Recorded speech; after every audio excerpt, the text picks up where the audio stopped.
2026ರಲ್ಲಿ ಮಂಗಳ ವೃಷಭ ರಾಶಿಗೆ ಸಂಚಾರ ಮಾಡಲಿದೆ. ಇದು 12 ರಾಶಿಗಳ ಮೇಲೆ ವಿಭಿನ್ನ ಪರಿಣಾಮವನ್ನು ಬೀರುತ್ತೆ. ಜ್ಯೋತಿಷ್ಯ ಶಾಸ್ತ್ರದ ಪ್ರಕಾರ 9 ಗ್ರಹಗಳಲ್ಲಿ ಮಂಗಳ ಗ್ರಹ ಶಕ್ತಿ ಮತ್ತು ಧೈರ್ಯದ ಅಂಶವಾಗಿದೆ. ಜಾತಕದಲ್ಲಿ ಮಂಗಳ ಉತ್ತಮ ಸ್ಥಾನದಲ್ಲಿದ್ದರೆ ಅಂತಹ ವ್ಯಕ್ತಿ ಧೈರ್ಯಶಾಲಿ ಮತ್ತು ನಿರ್ಭೀತನಾಗಿರ್ತಾನೆ. ಈ ಮಂಗಳ ಗ್ರಹ ಜೂನ್ 20, 2026 ಅಂದರೆ 2026 ಹೊಸ ವರ್ಷ ಜೂನ್ 20ನೇ ತಾರೀಕು ವೃಷಭ ರಾಶಿಗೆ ಸಾಕ್ತಾನೆ. ಇದು ಎಲ್ಲ ರಾಶಿಗಳ ಮೇಲೆ ವಿಭಿನ್ನ ಪರಿಣಾಮ ಬೀರುತ್ತೆ. ಕೆಲವು ರಾಶಿಗಳಿಗೆ ಅದೃಷ್ಟ ಕೂಡ ತರಬಹುದು, ಇನ್ನು ಕೆಲ ರಾಶಿಗಳಿಗೆ ಸವಾಲಿನಿಂದ ಚಾಲೆಂಜಿಂಗ್ ಆಗಿರುತ್ತೆ. ಹಾಗಾದರೆ ಮಂಗಳನ ಸಂಚಾರದಿಂದಾಗಿ ಯಾವ ರಾಶಿಗೆ ಯಾವ ರೀತಿ ಫಲ ಇದೆ ಅನ್ನೋದನ್ನು ನೋಡ್ತಾ ಹೋಗೋಣ. ಮೇಷರಾಶಿ. ಮಂಗಳ ಗ್ರಹ ಮೇಷರಾಶಿಯ 2ನೇ ಮನೆಯಲ್ಲಿ ಸಾಗುತ್ತೆ ಮತ್ತು ಇದು ನಿಮಗೆ ಮಂಗಳಕರವಾದ ಅಷ್ಟು ಒಳ್ಳೆಯ ಸ್ಥಾನ ಅಲ್ಲ. ಮಂಗಳನಿಂದಾಗಿ ಇದರಿಂದಾಗಿ ಕುಟುಂಬದಲ್ಲಿ ಬಿರುಕುಗಳು ಉಂಟಾಗುವ ಸಾಧ್ಯತೆ ಇದೆ. ಆರ್ಥಿಕ ಪರಿಸ್ಥಿತಿ ಚಿಂತನಾಶೀಲವಾಗಿರುತ್ತೆ, ಅಂದರೆ ಸ್ವಲ್ಪ ಕಠಿಣ ಆಗುವಂಥ ಸಾಧ್ಯತೆ ಇರುತ್ತೆ ಹಣಕಾಸಿನ ವಿಚಾರದಲ್ಲಿ. ಆದ್ದರಿಂದ ಸ್ವಲ್ಪ ಜಾಗರೂಕರಾಗಿರಬೇಕು. ಆದರೆ ಇದು ವಿದ್ಯಾರ್ಥಿಗಳಿಗೆ ಬಹಳ ಒಳ್ಳೆ ಟೈಮು. ಮೇಷರಾಶಿ ವಿದ್ಯಾರ್ಥಿಗಳಿದ್ದರೆ ಮತ್ತು ವಿವಾಹಿತರಿಗೂ ಕೂಡ ಒಂದು ಒಳ್ಳೆ ಟೈಮು. ಅವಿವಾಹಿತರಿದ್ದರೂ ಕೂಡ ಅವ್ರಿಗೂ ಕೂಡ ಮದುವೆ ಪ್ರಸ್ತಾಪಗಳು ಬರುವಂಥದ್ದು. ಮತ್ತು ಈ ಅವಧಿಯಲ್ಲಿ ನೀವು ತೀರ್ಥಯಾತ್ರೆಗೆ ಹೋಗೋದಕ್ಕೆ ಯೋಚನೆ ಮಾಡ್ತೀರಿ ಅಥವಾ ಒಂದು ಪ್ಲ್ಯಾನನ್ನು ಮಾಡುವಂಥ ಸಾಧ್ಯತೆ ಕೂಡ ಇದೆ. ಇನ್ನು ವೃಷಭ ರಾಶಿ. ಮಂಗಳ ಗ್ರಹ ವೃಷಭ ರಾಶಿಯ ಮೊದಲ ಮನೆಗೆ ಸ್ಥಳಾಂತರಗೊಳ್ತಾ ಇದೆ, ಅಂದರೆ ಮೊದಲ ಮನೆಗೆ ಸಾಗ್ತಾ ಇರೋದರಿಂದ ನಿಮಗೆ ವಿದೇಶದಿಂದ ಅಥವಾ ವೈವಾಹಿಕ ಜೀವನದಿಂದ ಹೊಸ ಅವಕಾಶಗಳು ಲಭ್ಯ ಆಗ್ತವೆ. ನಿಮ್ಮ ಸಂಗಾತಿಯಿಂದ ನಿಮಗೆ ಹಣಕಾಸಿನ ಬೆಂಬಲ ಸಿಗುತ್ತೆ ಮತ್ತು ಪಿತ್ರಾರ್ಜಿತ ಆಸ್ತಿಯಿಂದ ಅಧಿಕವಾದ ಲಾಭ ಪಡೆಯುವ ಸಾಧ್ಯತೆ ಇದೆ. ಒಪ್ಪಂದಗಳನ್ನು ಮಾಡಿಕೊಳ್ಳುವಾಗ ಉದ್ಯಮಿಗಳು ಜಾಗರೂಕರಾಗಿರಬೇಕು, ಯಾಕಂದರೆ ನಷ್ಟಗಳ ಸಾಧ್ಯತೆ ಇದೆ ವೃಷಭ ರಾಶಿಯವರಿಗೆ. ಮತ್ತು ಅವಿವಾಹಿತರಿದ್ದರೆ ಮದುವೆ ಆಗೋದಕ್ಕೆ ಇದು ಒಳ್ಳೆ ಅವಧಿ, ಒಳ್ಳೆ ಟೈಮು.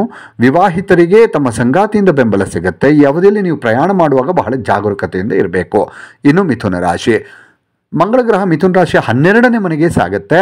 ಇದರಿಂದಾಗಿ ಈ ಅವಧಿಯಲ್ಲಿ ನಿಮ್ಮ ಹೆಚ್ಚು ಹಣ ಖರ್ಚು ಮಾಡುವಂಥ ಸಾಧ್ಯತೆ ಇರುತ್ತೆ.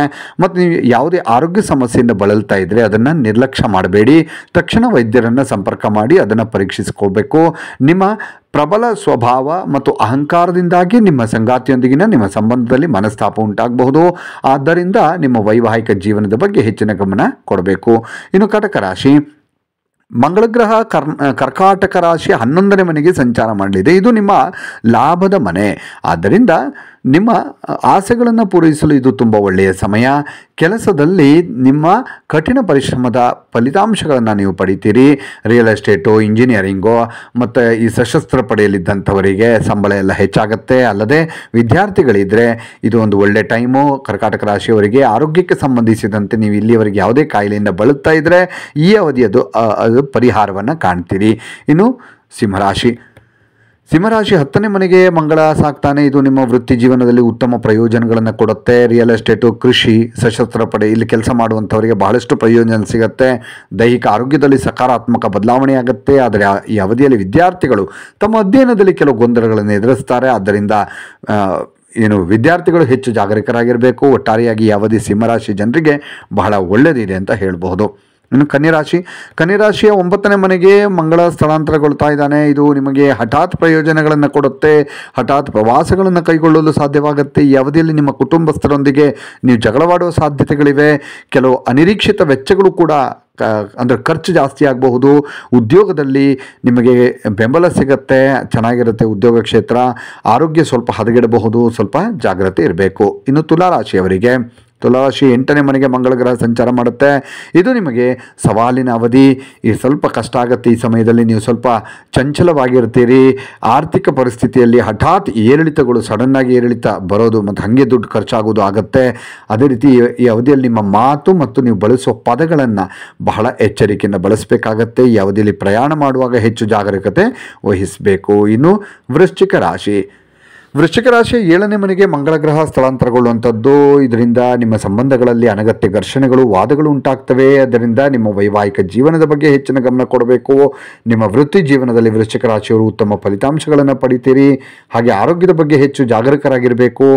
ಹೊರಗಡೆ ಫುಡ್ನಿಂದ ಸ್ವಲ್ಪ ಆರೋಗ್ಯ ಹದಗೆಡುವಂಥ ಒಟ್ಟಾರೆಯಾಗಿ ಆಹಾರದಿಂದ ಹದಗೆಡುವಂಥ ಸಾಧ್ಯತೆ ಇದೆ. ಇನ್ನು ಧನುರಾಶಿ.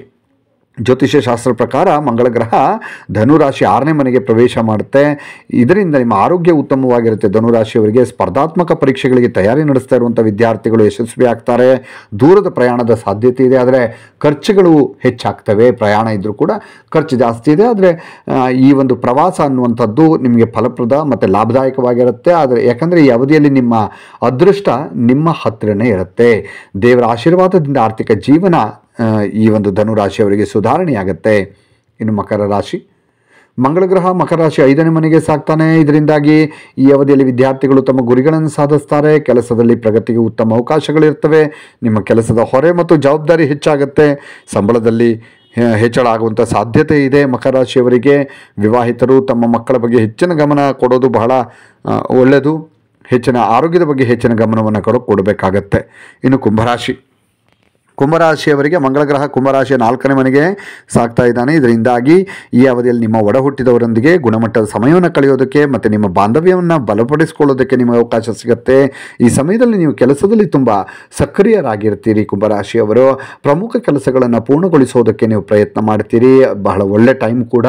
ನಿಮ್ಮ ಕೆಲಸದ ಸ್ಥಳದಲ್ಲೂ ಕೆಲವು ಬದಲಾವಣೆಯನ್ನು ಕುಂಭರಾಶಿಯವರು ಕಾಣ್ತೀರಿ. ಇನ್ನು ಮೀನರಾಶಿ, ಜ್ಯೋತಿಷ್ಯ ಶಾಸ್ತ್ರ ಪ್ರಕಾರ ಮಂಗಳ ಗ್ರಹ ಜೂನ್ ತಿಂಗಳಿನಲ್ಲಿ ಮೀನರಾಶಿಯ 3ನೇ ಮನೆಗೆ ಸಂಚಾರ ಮಾಡ್ತಾ ಇದ್ದಾನೆ. ಇದರಿಂದಾಗಿ ನಿಮ್ಮ ಧೈರ್ಯ ಹೆಚ್ಚಾಗುತ್ತೆ. ಆರ್ಥಿಕ ಜೀವನ ನೆಮ್ಮದಿಯಿಂದ ಕೂಡಿರುತ್ತೆ. ಹಣಕಾಸಿನ ವಿಚಾರಕ್ಕೆ ಸಂಬಂಧಪಟ್ಟ ಹಾಗೆ ಚೆನ್ನಾಗಿರುತ್ತೆ. ವಿದ್ಯಾರ್ಥಿಗಳಿಗೆ ಕಲಿಕೆಯಲ್ಲಿ ಆಸಕ್ತಿ ಹೆಚ್ಚಾಗುತ್ತೆ. ಮೀನರಾಶಿಯವರಿಗೆ ಈ ಅವಧಿಯಲ್ಲಿ ನೀವು ದೀರ್ಘಕಾಲದ ಅನಾರೋಗ್ಯದಿಂದ, ಅಂದರೆ ಬಹಳ ಟೈಮಿಂದ ಏನಾದರೂ ಸಮಸ್ಯೆಗಳು, ಆರೋಗ್ಯ ಸಮಸ್ಯೆ ಇದ್ದರೆ ಅದರಿಂದ ಮುಕ್ತರಾಗ್ತೀರಿ, ಗುಣ ಆಗ್ತೀರಿ.